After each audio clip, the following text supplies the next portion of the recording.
इस YouTube channel ई गुरुकुल में। Friends, जैसा कि मैंने आपको पहले बताया था इस वीडियो से पहले की एक वीडियो जो मैंने आपको पब्लिश करके दी थी, उसमें मैंने केंद्रीय विद्यालय के वैकेंसीज़, जितने भी वैकेंसीज़ हैं, total vacancies PRT, TGT, PGT और नॉन टीचिंग पोस्ट के लिए एक कंप्लीट सिलेबस का ओवरव्यू आपको दिया था। इस वीडियो में मैं स्पेसिफिकली बात करने वाला हूँ जो कि मेरा स्पेसिफिक सब्जेक्ट है, जिसके बारे में मैंने आपके लिए जो सिलेबस तैयार किया है, कोर्स तैयार किया है, उसके बारे में मैं आपको डिस्कस करूँगा।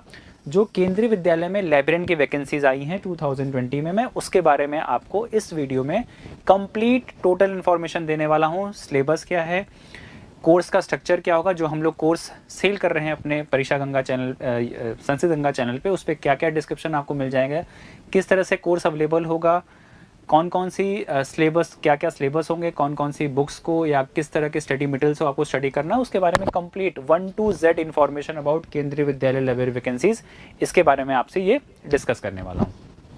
चलिए स्टार्ट करते हैं। सबसे पहले हम लोग देखते हैं कि इसकी डिटेल क्या है, जो वैकेंसीज आई हैं उसका डिटेल क्या है, वैकेंसीज क्या है, कितनी है, क्या मिनिमम क्वालिफिकेशन है, एज रिलैक्सेशन किन को मिल रहा है, क्या मैक्सिमम एज है, उसके बारे में। आई नो आप लोग को सब कुछ पता है, बट एक तरफ से, अपनी तरफ से एक फॉर्मेलिटी करने के लिए मैं आप लोग से ये बात करने वाला हूँ। बट इसके बाद की जो टॉपिक्स हैं, स्लाइड्स हैं, उसमें आपको डिटेल इन्फॉर्मेशन मिलने वाली है आपको केंद्रीय विद्यालय वैकेंसीज के लिए। चलिए सबसे पहले देखते हैं हमारे पास जो टोटल नंबर ऑफ सीट्स हैं वो कितनी है, 355। इसमें ये टोटल सीट्स हैं। अब इसी में कुछ बाइफिकेशन होगा, जो जनरल की सीट्स होंगी, जो जनरल में क्रीमी लेयर या नॉन क्रीमी लेयर जिनको सीट्स मिलती हैं वो अलग से होंगी, शेड्यूल कास्ट और शेड्यूल ट्राइब्स के लिए अलग होंगी, ठीक है। इस तरह से बाइफिकेशन होगा। लेकिन जो टोटल पोस्ट आ रही हैं वो आपके पास 355 पोस्ट हैं। एजुकेशन क्वालिफिकेशन क्या क्या चाहिए इस वैकेंसीज को अगर आप अप्लाई करना चाह रहे हैं अभी, तो आपके पास बैचलर की डिग्री होनी चाहिए, किसमें, लाइब्रेरी एंड इंफॉर्मेशन साइंस, जिसको हम लोग शॉर्ट फॉर्म में BLIS या BLIS भी कहते हैं। अगर आप इसमें अपीयर हैं, अभी आप एनरोल्ड हैं, आपका ये डिग्री कंप्लीट नहीं हुई है, तो आप इस वैकेंसीज को कंप्लीट नहीं कर पाएंगे, ठीक है। ये डिग्री आपके पास कंप्लीट होने चाहिए, क्योंकि इस डिग्री में कितने आपने मार्क्स अचीव किए हैं, टोटल मार्क्स कितने थे और आपने उसमें से कितने मार्क्स अचीव किए हैं, कितना परसेंटेज आपका हुआ है, वो आपसे पूछा जा रहा है। तो अगर आपके पास ये डिग्री नहीं है, कंप्लीट नहीं किया है, तो आप इस वैकेंसीज को अप्लाई नहीं कर सकते हैं। या तो आपके पास ये क्वालिफिकेशन हो, यानी BLIS की डिग्री हो, या फिर आप ग्रेजुएट हो, किसमें, विद ग्रेजुएशन होना चाहिए, किसमें, 1 year diploma in library information science recognised institute, मतलब ग्रेजुएट हो, ये पहली कंडीशन। और दूसरी कंडीशन है कि आपके पास डिप्लोमा होना चाहिए लाइब्रेरी इंफॉर्मेशन साइंस से। सो एसेंशियल क्वालिफिकेशन में पहली क्वालिफिकेशन आपके पास BLIS होना चाहिए। अगर ये नहीं है तो आप ग्रेजुएट हों और इसके साथ साथ आपके पास डिप्लोमा होना चाहिए। अगर आप ये दोनों में से कोई भी एक क्वालिफिकेशन अचीव कर रहे हैं, या तो ऊपर वाली या तो नीचे वाली, तब आप इस वैकेंसीज को अप्लाई कर सकते हैं। इसके साथ साथ आपको हिंदी और इंग्लिश, 2 लैंग्वेजेस का वर्किंग नॉलेज होना चाहिए। वर्किंग नॉलेज का यहाँ पे मतलब हुआ कि आप हिंदी को पढ़ सकें, हिंदी इंग्लिश दोनों भाषा को पढ़ सकें, बोल सकें, लिख सकें और सुन के उसको समझ सकें। ये क्वालिफिकेशन अगर आपके पास है, ये 2 क्वालिफिकेशन, तब आप इस वैकेंसीज को अप्लाई कर सकते हैं। कुछ ऐसे स्टूडेंट्स मेरे को कांटेक्ट कर रहे हैं कि सर मुझे हिंदी नहीं आती, मैं नॉर्थ इंडिया का रेसिडेंस, मतलब कि मैं जम्मू कश्मीर से बिलोंग करता हूँ, मैं नॉर्थ ईस्ट से बिलोंग करता हूँ, सर मैं साउथ इंडियन हूँ, बट मुझे हिंदी नहीं आती है। ऐसे स्टूडेंट्स के लिए मैं ये रिक्वेस्ट करूँगा कि प्लीज़ फिर भी आप इस वैकेंसीज़ को, केंद्रीय विद्यालय वैकेंसीज़ को अप्लाई करिए, क्योंकि हिंदी का पोर्शन या सिर्फ इंग्लिश का पोर्शन आपका कितना है, मैक्सिमम 15 मार्क्स, मतलब 15 मार्क्स की हिंदी, 15 मार्क्स की इंग्लिश। अगर आप नॉन हिंदी बेल्ट से हैं, आप नॉर्थ ईस्ट से हैं, जम्मू कश्मीर को बिलोंग करते हैं, साउथ इंडिया से बिलोंग करते हैं, तो आपके पास सिर्फ 15 मार्क्स ही तो बच रहे हैं, जो आपको 15 मार्क्स अच्छे से प्रिपेयर नहीं कर पाएंगे आप। थोड़ा बहुत 1-2 मार्क्स, अगर नेगेटिव मार्किंग है नहीं, आप कोई भी गेस वर्क से आप अप्लाई कर दीजिए, गेस वर्क लगा दीजिए, 2-4 क्वेश्चन सही हो जाएंगे। तो ऐसे क्वेश्चंस की जो क्वेरीज थी मेरे पास कि सर मैं हिंदी स्टूडेंट, हिंदी नहीं आती है, या कुछ ऐसे नॉर्थ इंडियंस जो कह रहे थे सर मुझे इंग्लिश नहीं आती है, मैं बिहार से हूँ, मैं यूपी से हूँ, मैं राजस्थान को बिलोंग करता हूँ और मुझे यहाँ पे सर हिंदी अवेलेबल नहीं है, हम लोग पास इंग्लिश लैंग्वेज हमारे पास अच्छे से नहीं अवेलेबल है। तो उन स्टूडेंट्स के लिए भी मैं यही रिकमेंड करूँगा कि प्लीज़ आप फिर भी अप्लाई करिए इस वैकेंसीज़ को, इस पोस्ट को, क्योंकि जो पोर्शन मैंने आपको बताया वो 15 मार्क्स का है सिर्फ। और अगर 15 मार्क्स के क्वेश्चंस आपके पास आ रहे हैं, आपको लैंग्वेज में कुछ भी नहीं आता है, एकदम ज़ीरो आता है, तो नेगेटिव मार्किंग नहीं है। आप अप्लाई कर दीजिए वैकेंसीज़ को, पोस्ट को अपनी रिजर्व करिए और उसके बाद फिर आप जितने भी क्वेश्चंस आए, आपको नहीं समझ में आ रहा है, कुछ भी नहीं आ रहा है, तुक्का मार के 15 क्वेश्चन हिंदी का या 15 क्वेश्चन इंग्लिश का तुक्का मार के चले आइए, ठीक है। उस 15 में से अगर 5 भी आपके तुक्के लग गए, अगर आपका सिलेक्शन होना तय है तो आपका 5 सही हो जाएगा, और अगर आपका 5 सही हो गया तो आपको हो सकता है कि इस पोस्ट के लिए सिलेक्शन मिल जाए। पेपर नहीं छोड़ना है, बस मैं ये आपको समझाना चाह रहा हूँ कि कोई भी स्टूडेंट इसलिए पेपर नहीं छोड़ेगा कि सर हमें इंग्लिश या हिंदी नहीं आती है। चलिए इसमें देखते हैं, जो अपर एज लिमिट है 35 ईयर्स, कुछ एज रिलैक्सेशन है। शेड्यूल कास्ट शेड्यूल टाइप के लिए 5 ईयर्स का एज रिलैक्सेशन है।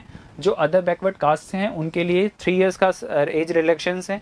जो वुमेन्स हैं, जो महिलाएं हैं, ठीक है, वो मैक्सिमम एज 35 प्लस 10, मतलब 10 एज का प्लस अलग से रिलेशन है। वो चाहे किसी भी कैटेगरी के लिए अप्लाई कर रही हो, चाहे पीजीटी के लिए कर रही हो, चाहे टीजीटी के लिए, चाहे लाइब्रेरियन के लिए, चाहे पीआरटी वैकेंसीज के लिए, आपको 10 ईयर का एक्स्ट्रा एज रिलैक्सेशन मिलेगा अगर आप महिला हैं, वुमेन्स हैं, ठीक है।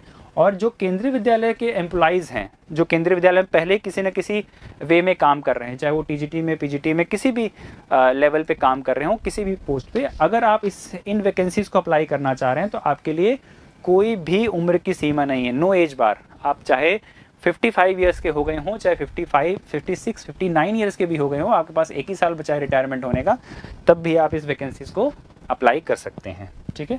तो फ्रेंड्स, ये थी कुछ बेसिक डिटेल्स जो आपको फॉर्म भरते समय ध्यान में रखनी होगी। मैंने आपको पहली वाली वीडियो में बताया था कि आपके जो लाइब्रेरियन का या किसी भी केंद्रीय विद्यालय में जितनी भी वैकेंसीज आप अप्लाई कर रहे हैं, उसमें सभी पोस्ट, सभी वैकेंसीज में जो टोटल मैक्सिमम मार्क्स हैं वो हैं 180, और आपको 180 MCQ रिटर्न एग्जामिनेशन। यहाँ पे रिटर्न एग्जामिनेशन का मतलब है कंप्यूटर बेस्ड एग्जामिनेशन, ठीक है। आपको कंप्यूटर पे, मतलब आपको जो एग्जामिनेशन होगा वहाँ पे आपको सिस्टम्स अलॉट होंगे, और इन सिस्टम्स पे आपके पास जो सिस्टम है, आपको वहाँ पे बैठ के ये कंप्यूटर बेस्ड एग्जाम देना है। 180 मार्क्स, 180 MCQs, 180 मिनट, मतलब एक क्वेश्चन 1 मिनट में आपको कंप्लीट करके ख़त्म करना है, एवरेज अगर निकालें तो। और किसी भी लिमिट, कोई भी आपके पास टाइम लिमिट नहीं है किसी भी सेक्शन को लेकर। आपके पास 4 सेक्शन होंगे, 3 सेक्शंस होंगे केंद्रीय विद्यालय लाइब्रेरियन के लिए, पार्ट 1, पार्ट 2, पार्ट 3। अब आपके पास सिस्टम पे चाहे पहले आप लाइब्रेरियन के सारे क्वेश्चन, लाइब्रेरी आपका जो मेन सब्जेक्ट है, सब्जेक्ट स्पेसिफिक सिलेबस है, पहले चाहे तो आप उसको कंप्लीट कर लीजिए। हिंदी को पहले कर लीजिए, इंग्लिश को पहले कर लीजिए, लाइब्रेरियन पहले कर लीजिए, कंप्यूटर पहले कर लीजिए, वो आपकी मर्जी है।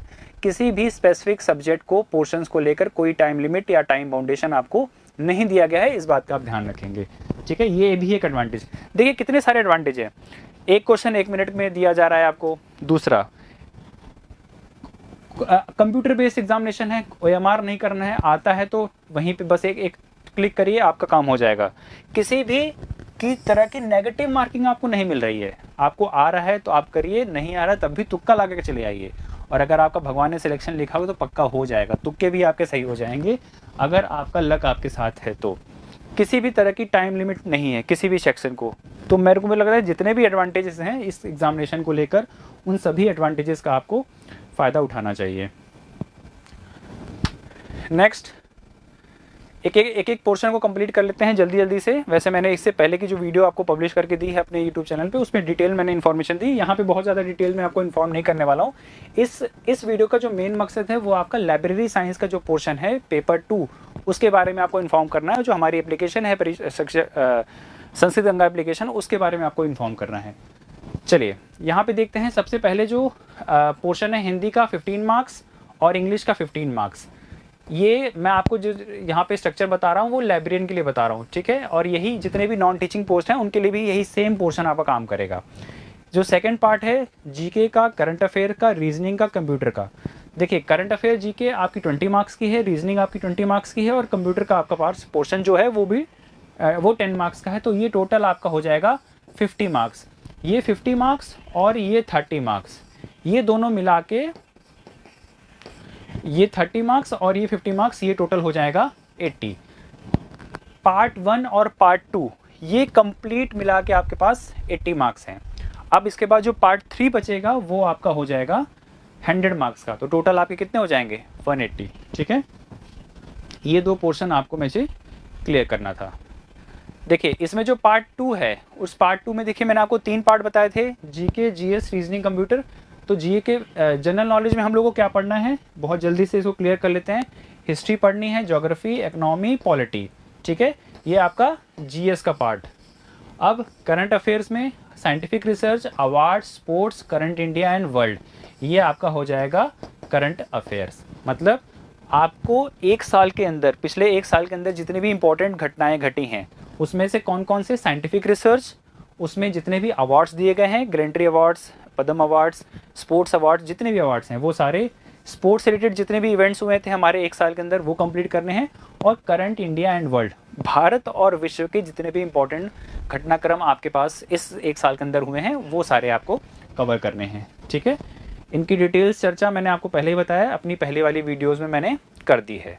पार्ट 2 में जो रीजनिंग का सिलेबस है उसमें भी जल्दी से मैं आपको क्लियर कर दूं, एनालॉजी आएगा और अर्थमेटिक नंबर्स और कोडिंग डिकोडिंग। ठीक है, ये पोर्शन आपको कंप्लीट करना है। स्क्रीनशॉट आप चाहें तो ले सकते हैं, आपको डिटेल्स पहली वाली वीडियोस में अवेलेबल होंगी। चलिए अब हम लोग, जो हमारा मेन ऑब्जेक्टिव है इस वीडियो का वो है सब्जेक्ट स्पेसिफिक सिलेबस, वो भी मेनली लाइब्रेरियन को लेकर, जो कि 100 मार्क्स का है, उसको हम लोग डिस्कस करने जा रहे हैं। ठीक है, अच्छा सॉरी, इससे पहले एक चीज़ और, अगर आपका कंप्यूटर बेस्ड एग्जामिनेशन, जो आपका रिटन एग्जामिनेशन है 180 मार्क्स का, वो क्लियर हो जाता है, ठीक है, उसके बाद आपको यहाँ पे ध्यान देना होगा, उसके बाद भी आपका सिलेक्शन नहीं होगा। मेरिट में अगर आप आ गए तो उसके बाद एक काम आपको ये करना है कि आपका 30 मार्क्स का डेमो और 30 मार्क्स का इंटरव्यू बचेगा। ठीक है, अब मैं लाइब्रेरियन के लिए बारे में बात कर रहा हूँ, तो यहाँ पे देखिए जो डेमो होगा आपका, जब आप क्वालिफाई कर लेंगे तो डेमो में करवाएंगे क्या, आपके पास जो पैनल बनेगा वो क्या पूछेगा आपसे, डेमो में क्या करवाएगा, वो हो सकता है आपसे क्लासिफिकेशन करा ले, आपको डीडीसी दे देगा, डीडीसी की तीनों वॉल्यूम्स आपके पास मिल जाएंगी, जो भी एडिशन वो लोग प्रेफर करेंगे वो एडिशन आपको मिल जाएगा। और हो सकता है आपको एक नंबर दे दिया जाए, सॉरी एक बुक टाइटल दिया जाए या सब्जेक्ट टाइटल दिया जाए और उससे बोला जाए कि आप इसको क्लासीफाई करके दिखाइए, या तो आपको कैटलॉग कार्ड दे दिया जाएगा, एक टॉपिक दिया जाएगा, उसका कैटलॉग कार्ड आप बना के दिखाएंगे। ये आपको ध्यान रखना है। डाटा एंट्री करा सकता है ई ग्रंथालय में, मैंने यहाँ ई ग्रंथालय सॉफ्टवेयर को ही क्यों लिखा है, ई ग्रंथालय सॉफ्टवेयर इसलिए इस्तेमाल किया गया है, या मैं इसलिए इसको बारे में बता रहा हूँ क्योंकि केंद्रीय विद्यालय में ई ग्रंथालय सॉफ्टवेयर का ही इस्तेमाल होता है। लाइब्रेरी ऑटोमेशन का जो ई ग्रंथालय सॉफ्टवेयर है वही ई ग्रंथालय सॉफ्टवेयर सभी केंद्रीय विद्यालय स्कूल्स में अवेलेबल होता है। ये बात हमारे जो केंद्रीय विद्यालय के कुछ गाइड्स हैं जो हमारे साथ कांटेक्ट में हैं उनके बारे में भी मैं चर्चा करने वाला हूँ। उन लोगों ने मुझे ये इन्फॉर्मेशन दी है कि सर अगर कभी इंटरव्यू की तैयारी करवाइएगा तो ई ग्रंथालय सॉफ्टवेयर में ज़रूर एंट्री करा के दिखवा दीजिएगा। इसके बाद जो आपका इंटरव्यू होगा, अब इस इंटरव्यू में आपसे आपके सब्जेक्ट के बारे में पूछेगा, ठीक है, लाइब्रेरी साइंस के बारे में पूछेगा, आपके पर्सनैलिटी को चेक करेंगे कि क्या आप लाइब्रेरियन के अंदर आपकी जो क्वालिटीज़ होनी चाहिए वो पर्सनैलिटी आप अचीव करते हैं या होल्ड करते हैं कि नहीं करते हैं। ठीक है, इन सब चीज़ों पे जो आपके मार्क्स बनेंगे टोटल 60 मार्क्स, मतलब डेमो और इंटरव्यू, ये 60 मार्क्स जो अचीव करेंगे आप, उसमें भी बाद में बाइफिकेशन होगा 70:30 का। मतलब ये आपका जो रिटन टेस्ट, मतलब जो आपने कंप्यूटर पे टेस्ट दिया होगा उसमें जितने भी मार्क्स आप अचीव करेंगे उसका 70% एक तरफ, और आपका ये जो डेमो आपने दिया है, इंटरव्यू दिया है, इसमें 60 मार्क्स जो थे उसमें से जितना भी आपने अचीव किया है उसका 30%।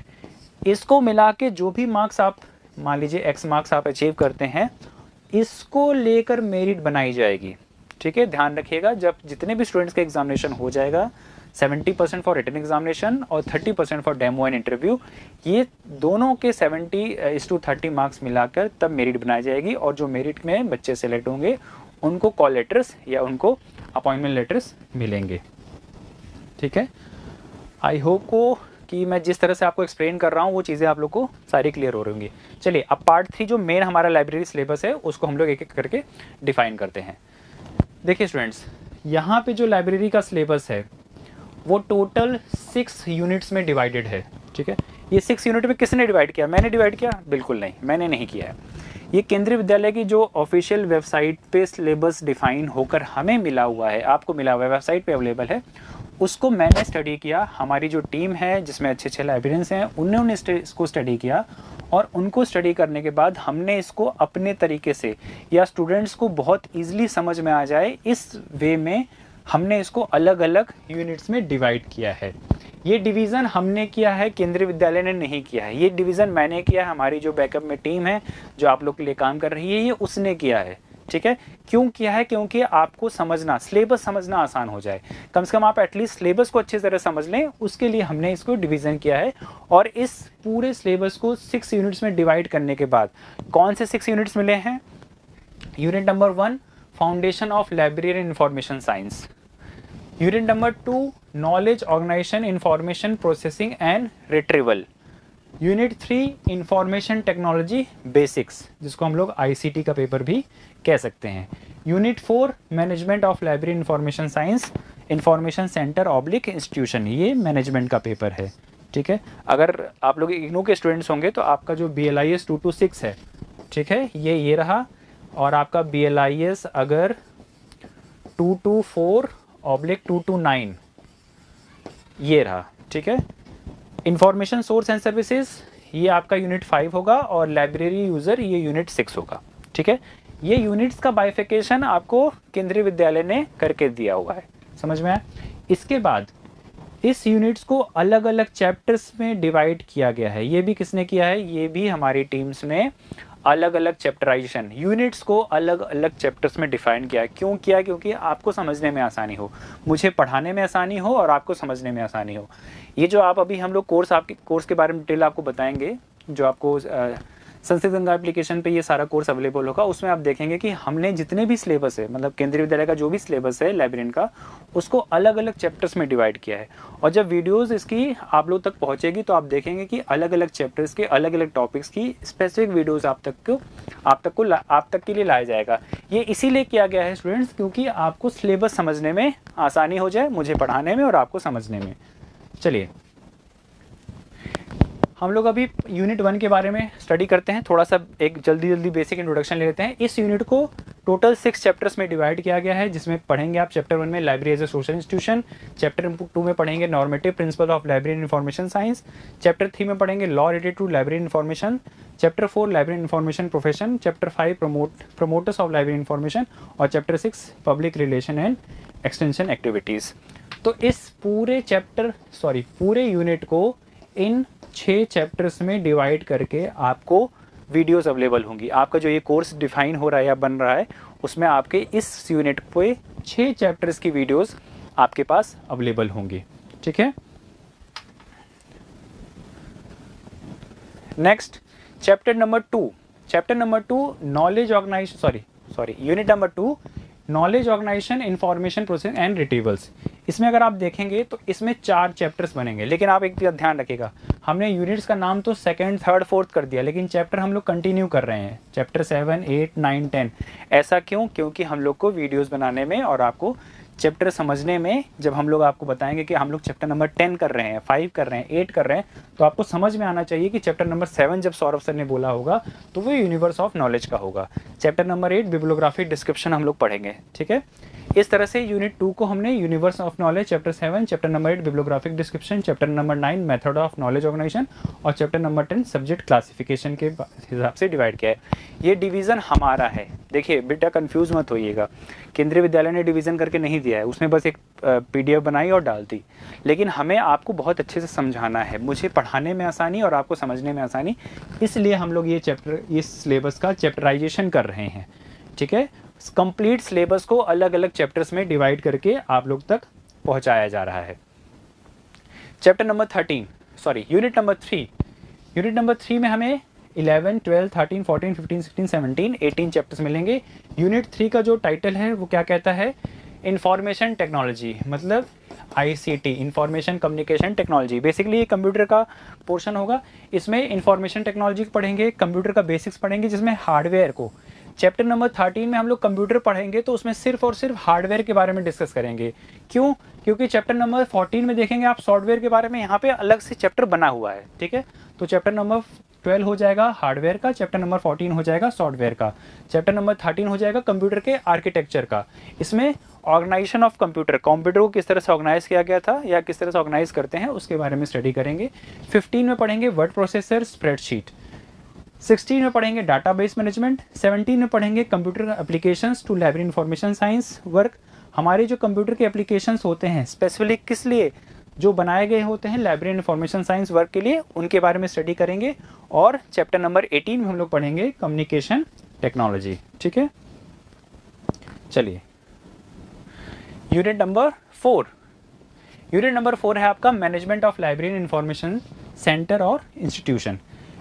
मैनेजमेंट का सिलेबस है BLIS का 2 to 6। याद करिए मेरी पूरी वीडियोस आपके पास पहले से ई गुरुकुल चैनल पे अवेलेबल है 2 to 6 की, वो आपको अभी देखने की ज़रूरत नहीं है। मैं आपको इन्फॉर्म करूंगा, अगर आप ये कोर्स परचेज़ कर रहे हैं हमारा लाइब्रेरी साइंस का, तो मैं आपको पूरी डिटेल्स दूंगा किस तरह से पढ़ना है, क्या करना है। हमारे पास जो एक्सपर्ट टीम का पैनल्स है मैं अभी आपको उनके बारे में बताऊंगा, और मेरी पूरी कोशिश रहेगी कि हमारे जो एक्सपर्ट टीम है जो मुझे गाइड कर रहे हैं कि सर आप इस कोर्स को किस तरह से कंप्लीट करिए, किस तरह से बनाइए, मैं उनसे भी आप लोग की मुलाकात का इसी वीडियोस में इन्हीं चैनल्स पे, जो परीक्षा गंगा का चैनल है, लाइब्रेरी साइंस का ई गुरुकुल का चैनल है, उसमें आपको सारे रिसोर्स पर्सन से आप लोग को मिलवाएंगे। देखिए इसमें क्या है, मैनेजमेंट।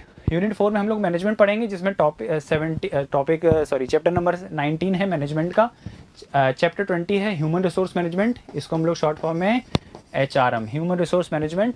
यहाँ पे financial management, reporting, system analysis and design, total quality management TQM, library housekeeping operations 25, chapter number 26 planning and chapter number 27 management of change. ठीक है, इतना सिलेबस हम लोग यूनिट 4 से कवर करेंगे चैप्टर नंबर 27 तक। ये हमारा मैनेजमेंट का portion complete.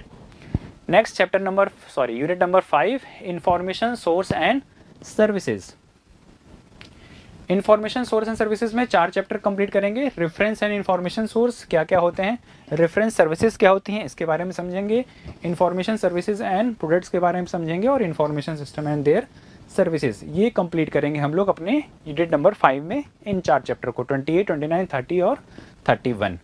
And the last unit जो हमें कवर करनी है वो है यूनिट लाइब्रेरी यूजर्स की। ठीक है, लाइब्रेरी यूजर्स में हम लोग मेनली 5 चैप्टर 1, 2, 3, 4, 5 चैप्टर्स को कंप्लीट करेंगे, जिसमें पहले पढ़ेंगे technique of library information centre और सर्वे।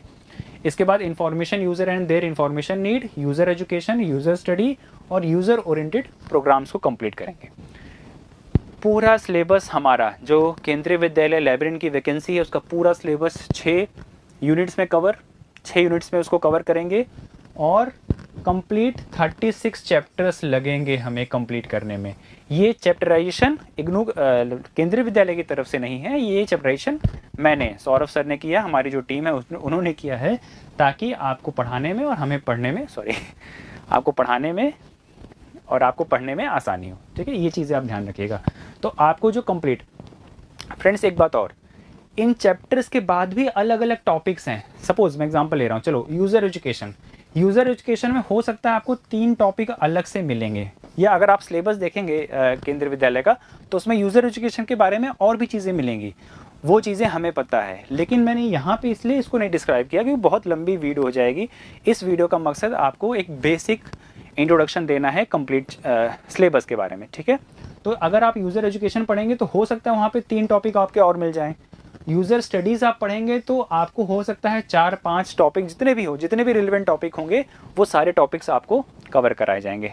और अगर वो चीज़ें आपको देखनी है तो मैं आपको अपने टेलीग्राम चैनल पे उसका जो PDF हमने बनाया है वो आपको डाल दूंगा, या अगर रिक्वेस्ट आएगी आप कमेंट सेक्शन में बताइएगा मुझे कि अगर आपको ज़रूरत है, आप चाहते हैं कि मैं उस टॉपिक्स को भी डिस्क्राइब करूँ, तो कमेंट बॉक्स में आप कमेंट कर दीजिएगा, मेरी टीम एनालिसिस करेगी। अगर ज़्यादा कमेंट्स आएंगे तो पक्का आपके लिए वो वीडियोज़ भी अवेलेबल हो जाएंगी। ठीक है,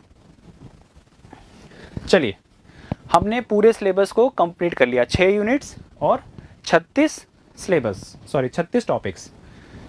क्या क्या स्टडी मटेरियल यूज़ करेंगे, सबसे पहले देखिए CBSE का एग्ज़ाम है, केंद्रीय विद्यालय ले रहा है। केंद्रीय विद्यालय में NCERT की बुक चलती हैं, central board of secondary education CBSE है, ये बोर्ड है और ये पब्लिशर है। CBSE central board of secondary education में एनसीईआरटी की बुक चलती है।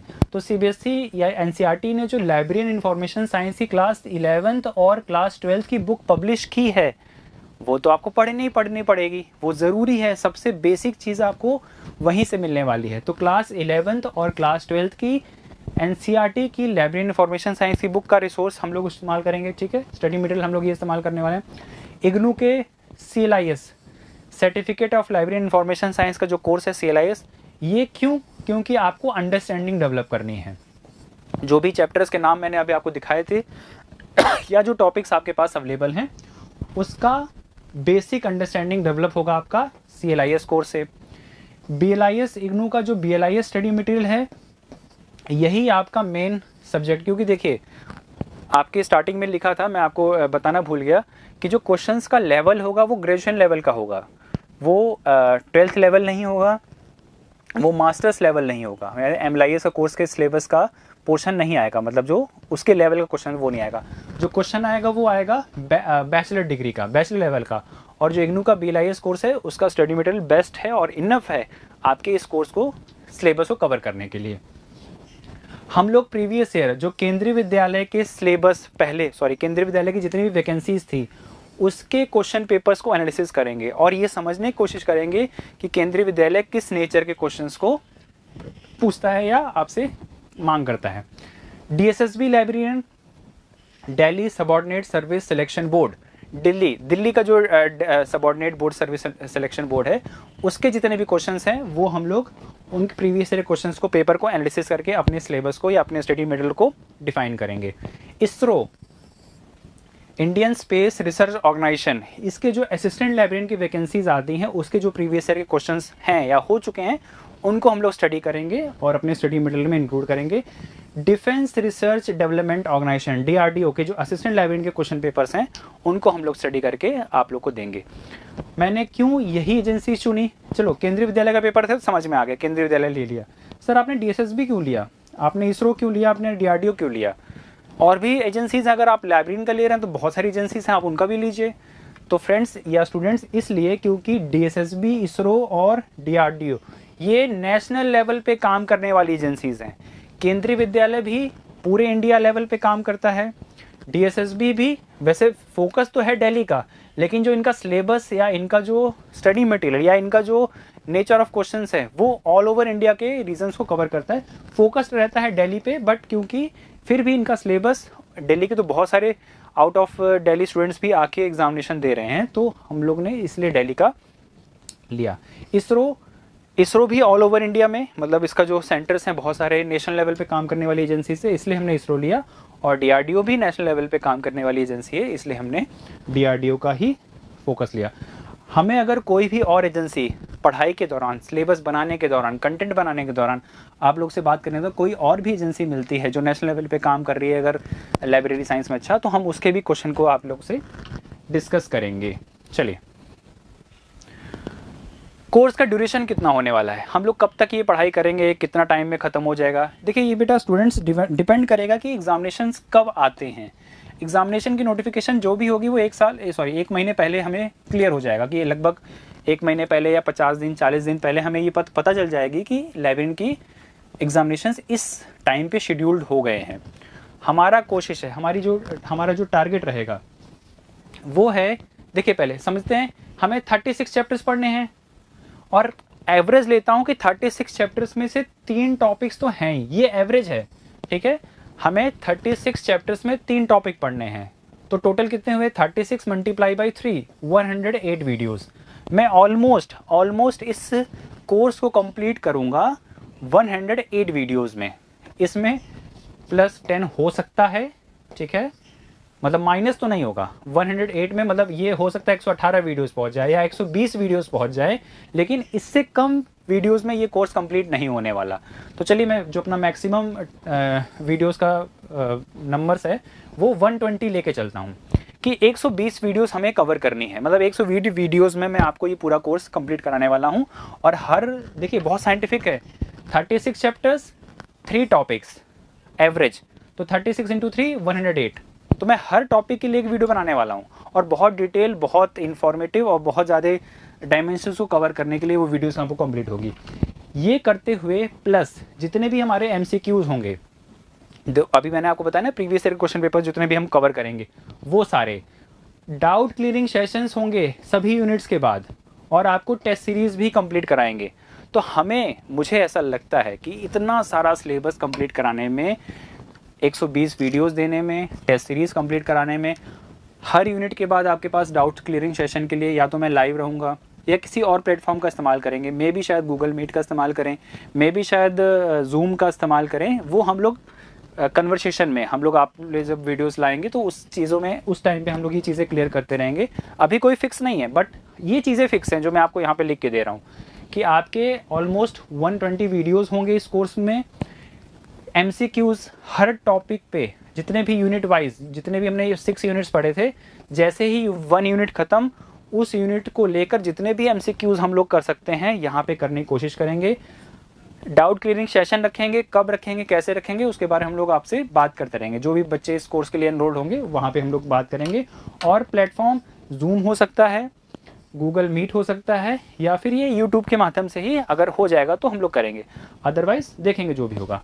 टेस्ट सीरीज कंप्लीट करानी है तो इसका मतलब जो ये कोर्स ड्यूरेशन मुझे ऐसा लग रहा है कि अगर मैं प्लानिंग करूँ तो ये हमें 90 डेज़ में कंप्लीट हो पाएगा। ये हमारा जो कोर्स है वो 90 डेज़ में आपके साथ मैं कंप्लीट करने की पूरी कोशिश करूँगा। प्लस माइनस 5 डेज़ हो सकता है, मतलब 95 भी जा सकता है। अगर हम लोग ने अच्छी स्पीड रखी, कोई प्रॉब्लम नहीं आई, तो 85 डेज़ में भी ये कोर्स कंप्लीट हो सकता है। ठीक है, चलिए कोर्स कहाँ अवेलेबल होगा। ठीक है, जो मैं ये वीडियोस आपको देने वाला हूँ, देखो बेटा यूट्यूब पे फ्री ऑफ कॉस्ट मैं कम से कम 3 चैप्टर या आप लोग की डिमांड पे 5 चैप्टर्स तक वीडियोस पब्लिश कर दूंगा फ्री ऑफ कॉस्ट। वो आप लोग के लिए ये वीडियोस इसलिए रहेंगी क्योंकि आप देखें कि जो मैं पढ़ा रहा हूँ, जो हमारी टीम काम कर रही है इस कोर्स को कंप्लीट कराने में, क्या वो आपके हिसाब से ठीक है, आप उसको समझ रहे हैं, जो हमने आपको बताया, जिस तरह से मैं आपको कम्युनिकेट कर रहा हूँ वो चीज़ें आपको समझ में आ रही हैं, क्लियर है। अगर ये सब पॉइंट्स पे आप हमें पाते हैं कि ये सौरभ सर की जो क्लासेस हैं वो सही चल रही हैं, सब कुछ बढ़िया है, मुझे अब ये कोर्स परचेज़ कर लेना चाहिए, तो आप ये कोर्स परचेज़ करिए। 5 चैप्टर्स, 3 चैप्टर्स या 5, अभी मैं कुछ कमिटमेंट कर रहा हूँ, बट 3 तो कंपलसरी कंप्लीट आपको 3 chapters free of cost YouTube पे सौरभ मिश्रा सर के ई गुरुकुल चैनल पे अवेलेबल होंगे, पक्का अवेलेबल होंगे। ठीक है, उन वीडियोस को आप एनालिसिस करिए, देखिए कि जो पढ़ा रहा हूँ, जिस तरह से मैं आपको समझा रहा हूँ, जो हमारी टीम ने काम किया है, जो मेहनत हो रही है, वो आपके लिए वर्थ इट है या नहीं। अगर वो वर्थ इट आपको मिलती है तब आप इस कोर्स को परचेज़ करिए, अदरवाइज़ आपको जहाँ पे भी बेस्ट क्लासेस मिल रही हो, चाहे वो ऑनलाइन चाहे वो ऑफलाइन, आप इसको अवेल कर सकते हैं। ठीक है, ये कोर्स कहाँ मिलेगा आपको? ये कोर्स आपको संस्कृत गंगा ऐप पे मिलने वाला है। देखिए संस्कृत गंगा ऐप आपको एक इंस्टीट्यूशन है संस्कृत गंगा, जहाँ पे संस्कृत को लेकर बहुत अच्छा काम हो रहा है, संस्कृत लैंग्वेज को प्रमोट करने का, या जो केंद्रीय विद्यालय में जो संस्कृत के टीजीटी पीजीटी की वैकेंसीज आ रही हैं उसके लिए यहाँ पे एप्लीकेशन है। और मैंने इस संस्कृत गंगा इंस्टीट्यूशन के साथ कोलैबोरेशन किया हुआ है, जहाँ पे मैं भी अपनी सर्विसेज इसी एप्लीकेशंस पे देने वाला हूँ। तो अगर आपको लाइब्रेरी साइंस का, ई गुरुकुल के जो स्टूडेंट्स हैं, अगर उनको लाइब्रेरी साइंस का कोर्स भी परचेज़ करना है तो आपको इसी संस्कृत गंगा एप्लीकेशन पे अवेलेबल होगा। इस कोर्स में फुल कोर्स यानी 180 मार्क्स का जो आपका लाइब्रेरी साइंस का कोर्स है, वो मतलब 80 मार्क्स का पार्ट 1, 2 और 100 मार्क्स का जो आपका सब्जेक्ट स्पेसिफिक सिलेबस है वो, ये पूरा कोर्स आपको 180 मार्क्स का अवेलेबल होगा 1999। ये कोर्स की फ़ीस रखी गई है। देखिए स्टूडेंट, मैंने आपको पूरा कोर्स का स्ट्रक्चर बता दिया है और ये कोर्स की फ़ीस है। हमारी जो मेहनत होगी, अगर आप उसको समझ पाएंगे तो इस कोर्स को आप जस्टिफाई कर पाएंगे कि जो सौरभ सर ने ये फ़ीस रखी है, क्या ये वर्थ इट है या नहीं, या ये वैल्यूबल है कि नहीं, या जस्टिफाइड है कि नहीं। अगर आपको लगे, वीडियोस देखिए, जो free of cost videos YouTube पे अवेलेबल है वो चेक करिएगा, देखिएगा, हमारी बातें आपको समझ में आ रही होंगी तो ये पहले 1000 स्टूडेंट्स के लिए, फर्स्ट 1000 स्टूडेंट्स के लिए ये फ़ीस है। हमारी एप्लीकेशन पे जैसे ही हमें ये बात पता चल जाएगी कि हमारे स्टूडेंट्स 1000 से प्लस हो रहे हैं या होने वाले हैं, जैसे ही हमें ये चीज़ें क्लियर हो जाएंगी, हम अपनी फ़ीस को इंक्रीज़ करने के लिए बाउंडेड हैं 2499 पे। ठीक है, तो वो पहले 1000 स्टूडेंट्स, वो पहले 1000 स्टूडेंट्स जो एनरोल्ड होंगे इस संस्कृत गंगा एप्लीकेशन पे लाइब्रेरियन कोर्स के लिए, उनको ये कोर्स मिलने वाला है 1999 पे। और 1000 स्टूडेंट्स के बाद ये फ़ीस पहुंच जाएगी 2499 पे। तो अभी आपके पास 500 रुपीज़ का डिस्काउंट ऑफ़र चल रहा है, कोर्स परचेज़ कर लीजिएगा।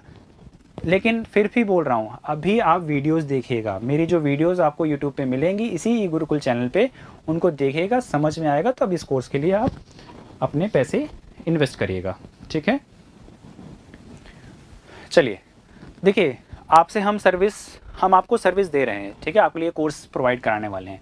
तो इस कोर्स को लेकर कोई भी डाउट, कोई भी क्वेरी हो आपकी, अभी एग्जामिनेशंस को लेकर, सिलेबस को लेकर, कोर्स से रिलेटेड कोई भी इन्फॉर्मेशन, एप्लीकेशन में कोई प्रॉब्लम आ रही हो, पेमेंट के लिए कोई प्रॉब्लम आ रही हो, कोई भी डाउट आ रहा हो, है ना, चैनल को लेकर कोई प्रॉब्लम आ रही हो, सर कहाँ से करें, नहीं समझ में आ रहा है, एप्लीकेशन कहाँ से डाउनलोड करें, किसी भी तरह की कोई क्वेरी हो, तो हमारे पास एक रिसोर्स पर्सन है, हमारे शिवम चौबे। देखिए, ये आपके लिए ना स्पेशल असाइन किए गए हैं।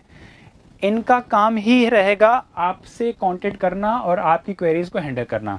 ये रिसोर्स पर्सन सिर्फ आपकी क्वेरीज को हैंडल करने के लिए ही अवेलेबल हैं और ये काम करेंगे 24/7। इसका मतलब समझिएगा, 24/7। देखिए, जो शिवम सर है ना, शिवम जी, ये भी एक इंसान है, मेरी तरह, आपकी तरह। अब मैंने वहाँ लिख दिया 24/7, तो आप सर रात को 2 बज रहे हैं, 3 बज रहे हैं, 4 बज रहे हैं, कभी भी फ़ोन नहीं, आप घुमाएंगे तो आपको कुछ ना कुछ ज़रूर आंसर मिलेगा, कुछ ना कुछ आपको क्वेरीज आपको सॉल्व हो जाएंगी, या वो इन्फॉर्मेशन मेरे तक पहुंच जाएगी कि सौरभ सर, एक स्टूडेंट का फ़ोन आया था इस क्वेरी को रिगार्डिंग वो बात कर रहे थे। बट फिर भी ह्यूमनिटी के ग्राउंड पे आप थोड़ा ध्यान रखिएगा कि ये आपके लिए 24/7 अवेलेबल तो रहेंगे, बट आप इनको एक रीजनेबल टाइम पे कॉल करिए। ठीक है, 24/7 इनको अवेलेबल हैं। आपकी जो क्वेरीज हों लिख लीजिए, पेपर में लिख लीजिए, व्हाट्सएप डाल दीजिए। शिवम सर, ये व्हाट्सएप पे अवेलेबल है ना? शिवम जी का ये नंबर व्हाट्सएप पे भी अवेलेबल है। आपको रात को 2 बजे व्हाट्सएप पे आपको क्वेरी आई, पढ़ रहे थे, आपने कोर्स देखा, आपने 10 वीडियोस देखी, उसके बाद नहीं समझ में आ रहा है, व्हाट्सएप पे अपनी क्वेरी लिखिए, फ़ोटो भेज दीजिए। ठीक है, शिवम सर वो रिप्लाई आपको ज़रूर देंगे, या ये रिप्लाई आपका ये क्वेरी मेरे तक ज़रूर पहुँचेगा, 100% पहुँचेगा। ठीक है, और एक मेरा नंबर आपके पास है, ये वाला, लेकिन मैं रिक्वेस्ट कर रहा हूँ स्टूडेंट्स, प्लीज़ इस नंबर पे कॉल मैसेज मत करिए। मेरे पास बहुत सारी कॉल्स आ रही हैं, बहुत सारे मैसेज आ रहे हैं अननोन नंबर से, मैं नहीं रिसीव कर पा रहा हूँ, मैं नहीं अटेंड कर पा रहा हूँ, मैं आपके व्हाट्सएप का रिप्लाई नहीं कर पा रहा हूँ। तो प्लीज़ इसी प्रॉब्लम्स को ध्यान में रखें कि मैं ये काम नहीं कर पा रहा हूँ, इसीलिए मैंने अपने एक रिसोर्स पर्सन को आपके लिए बैठा दिया है, जिसका सिर्फ और सिर्फ यही डेडिकेटेड काम है कि ये पर्सन आपके इन क्वेरीज को हैंडल करेगा। बट ध्यान रखने वाली बात है कि शिवम जी भी एक इंसान है, बे टाइम पे कॉल मत करिएगा। इस एग्जामिनेशन को लेकर कोई भी डाउट हो, कोई क्वेरी हो, ऐप रिलेटेड, फाइनेंस रिलेटेड, पैसे से रिलेटेड, आप ज़रूर पूछिए। बट इससे अलग कोई डाउट हो, कोई और क्वेरी हो, तो आप प्लीज़ इनको मत डिस्टर्ब करिएगा। यहाँ तक जो भी आपके पास क्वेरीज आने चाहिए वो एग्जामिनेशन के, केंद्रीय विद्यालय एग्जामिनेशन को लेकर, सिलेबस को लेकर, चैनल में कोई प्रॉब्लम आ रही है उसको लेकर, एप्लीकेशन में कोई प्रॉब्लम आ रही है उसको लेकर, या कोई पेमेंट करने में कोई प्रॉब्लम आ रही है उसको लेकर, ये सारी चीज़ें क्वेरीज के लिए आपको शिवम जी अवेलेबल मिलेंगे। ठीक है, चलिए सो स्टूडेंट्स, ये थी आज की एक छोटी सी इंपॉर्टेंट वीडियो। छोटी तो नहीं होगी, मेरे ख्याल से बहुत बड़ी हो चुकी होगी, बट इन्फॉर्मेशन थी, आप लोगों तक पहुंचाना था। बहुत दिनों बाद आप लोग से अपने इस चैनल पे डिस्कशन या डिबेट हो रही थी, और जो मैंने आपको चीज़ें बताई वो एज इट इज़ आपको अवेलेबल होंगी। कोई और क्वेरी, कोई और डाउट नीचे कमेंट बॉक्स में लिखिएगा। हमारे पास एक डेडिकेटेड टीम है जो इन चैनल्स को ऑर्गेनाइज कर रही है, ऑपरेट कर रही है। वो कमेंट्स आपके ज़रूर अब पढ़े जाएंगे, और उनसे रिलेटेड जो भी क्वेरीज होंगी आपको वीडियोज़ के माध्यम से अवेलेबल होगी। तो फ्रेंड्स, आई होप कि चीज़ें क्लियर होंगी। कोई डाउट होगा तो नीचे कमेंट बॉक्स में डालेगा। मिलते हैं एक और नई वीडियो के साथ, तब तक के लिए नमस्कार, जय हिंद।